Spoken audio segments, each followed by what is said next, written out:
ట్యాంక్‌ని water proof చేయడానికి ముందుగా ట్యాంక్‌ని ఇలా నీట్‌గా క్లీన్ చేసుకున్న తర్వాత దీనికి గాను ఎస్‌బీఆర్ లాటెక్స్ మరియు ఎంవైకే ఆర్మెంట్ ఒక సూపర్ ఫ్లెక్స్‌ని వాడడం జరిగిందండి.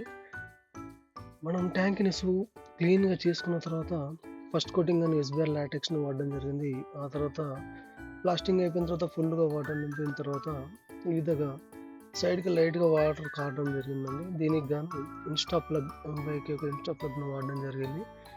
దీనివల్ల ఏందంటే వచ్చే వాటర్‌ని ఇన్‌స్టెంట్‌గా ఆపడం జరుగుతుంది. సో, దానివల్ల మనకు కోటింగ్ కొట్టుకోవడానికి కూడా టైం దొరుకుతుంది. కానీ దీన్ని ఇలాగా మనం మెల్లమెల్లగా రబ్ చేస్తూ ఉంటే 2 మినిట్స్‌కో, 3 మినిట్స్‌కో చేస్తుంటే ఈ విధంగా ఫుల్ డ్రై అయిపోతుంది. మళ్ళా వాటర్ అనేది 100% ఆగిపోతుంది. ఆ తర్వాత మనం లోపల నుంచి కోటింగ్ అనేది కొట్టుకోవచ్చు.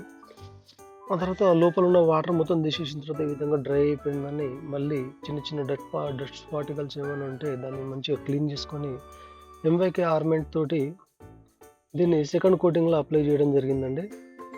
ఇది గూడా మనం వర్టికల్ అండ్ హారిజాంటల్‌గా కోటింగ్ అనేది కొట్టుకోవాలండి. మరీ థిక్‌గా గూడా కొట్టుకోవద్దు. ఆ తర్వాత ఫస్ట్ కోటింగ్ అయిపోయిన తర్వాత లుక్ అనేది ఈ విధంగా ఉంటుందండి.